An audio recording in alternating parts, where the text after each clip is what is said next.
Hi there, my name is Paige Shuko, and I will be going through autism and autism spectrum disorders with all of you. Autism is a neurological anomaly found in the brain that causes things to not be correct with how the person acts, or how they respond to people's what? Everything gets skewed and becomes a mess to deal with. At times, when someone has autism or ASD, it feels like they're trapped in their own body. Normally, ASD presents itself when either right before the child is going to start puberty or in later adulthood. If one sibling has a form of autism, it is most likely that another sibling, either biological or adopted, oddly enough, can have a form of autism that is sometimes to a lesser severity. Autism only affects one girl in every 4 to 6 boys.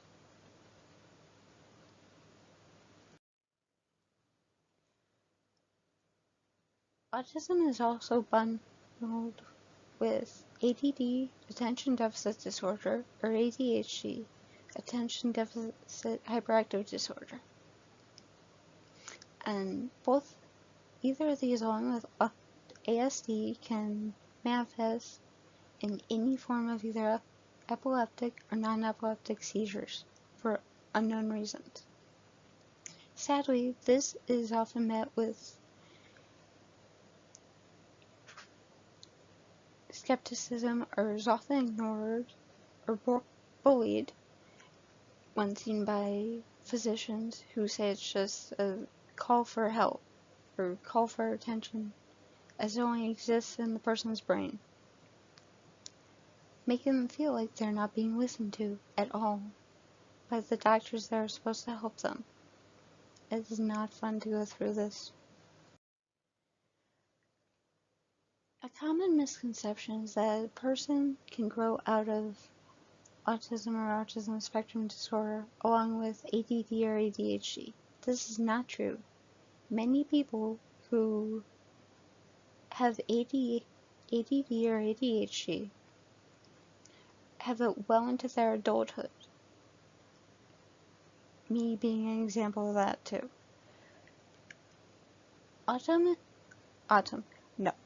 Autism is one of the complex neurological anomalies that changes as the person and their brain continues to develop as they age. The seizures can also manifest themselves at either the beginning or any part of puberty or adulthood. Just right conditions, right time, right stressors. Anything can happen. Autism was originally considered to be a way that defined children who were withdrawn that had schizophrenia in 1908 by the Swiss psychiatrist Eugen Buehler. It wasn't until the early 1940s that Dr. Leo Kanner's paper on autism brought back into the light for the public to acknowledge. Dr. Kanner's article overshadowed Hans Asperger's findings, and both were buried more so until the early to mid 1970s. Children with severe type 1 respond very poorly to abrupt changes in their everyday life. They follow a schedule almost religiously. One of the key signs of autism is rocking back and forth, flapping your hands in front of your face, or listening to the same song endlessly.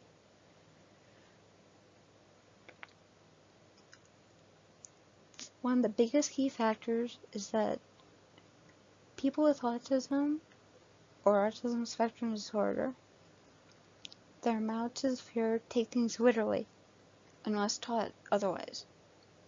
Like, you could say to someone who is severe, why don't you just go jump off a bridge, and they will. Unless you stop them, or unless you say you're joking.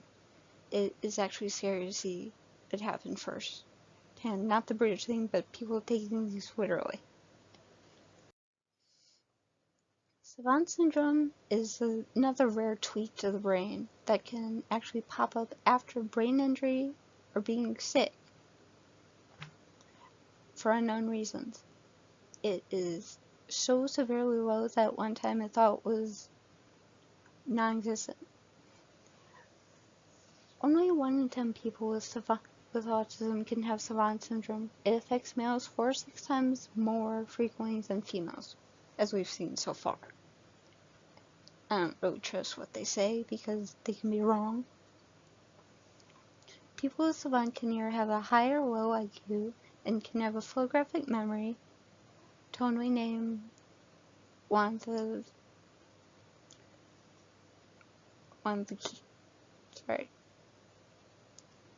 of the key traits of it. They also are very good with music, and this is thought to be caused by an overcompensation of the left hemisphere where the dysfunction is thought to occur. High functioning is also confused as Asperger's, but the people with high functioning are very intelligent, they can adapt easily, and they can be taught easier to not take things as literally as the other siblings in the autism spectrum.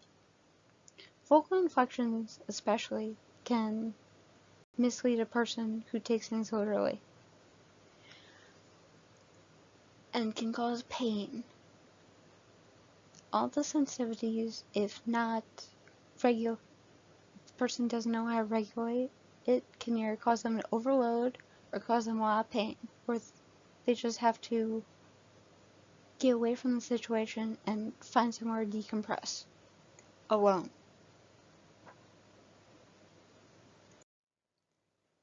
So like 20 minutes to an hour.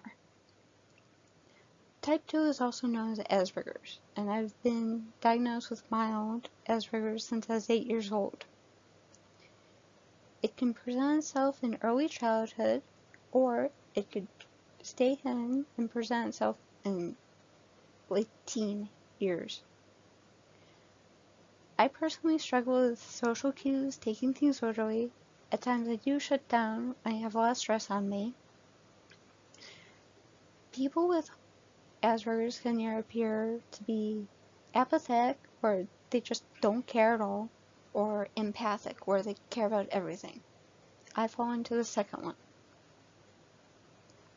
I too have issues deciphering vocal tones, written conversations, and unfortunately, people with Asperger's are often the targets of bullying. Like its siblings, it is very rare for a female to have Asperger's, with the ratio being 4 boys to every 1 girl. Females with Asperger's have better coping skills than their male counterparts, and this often throws the diagnosis off because it seems to be buried, or the physicians just wave it off. One of the downsides of having severe Asperger's is the monotone voice, treating people like they're pieces of furniture, and coming off as cold and harsh to people. My younger cousin Elena has severe, where mine is mild. Also, people with Asperger's don't understand social boundaries, which in itself is a challenge to deal with. But they are very intelligent, very creative, and have certain talents People with Asperger's have lower self-esteem, and they often come off as guarded. When angered, they could become bitingly harsh or very rude, and they don't trust strangers easily. It's taken me a long time to learn how to deal with and be able to accept constructive criticism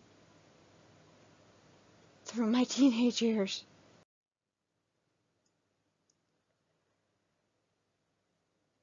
It's just, good days, it's fine for me. Bad days, it's just a complete nightmare because everything sets me off.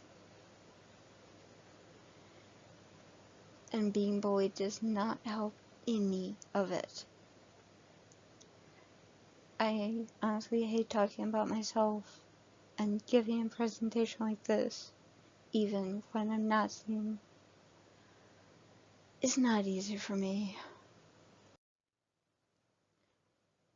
Unfortunately, ASD goes along with learning issues, which, especially math and English, are very hard to deal with.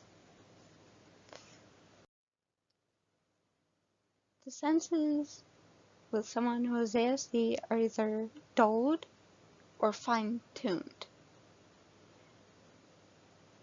And at times, it's a real challenge to figure out what will set you off and what won't. Since the part of the brain that has to deal with the neurological issue is overloading, people with ASD or autism often have seizures as well, which cannot be explained. Rett syndrome, sadly, is no longer a part of the autism rainbow since it was recently found out that it has to deal with genetic anomalies in the brain. Childhood disintegrative disorder is the rarest and most startling version of autism so far. It only affects 1.7% of children with ASD in the US. The treatment for CDD is very similar to autism, with behavior interventions. And people with CDD at times can relearn the stuff that they have lost.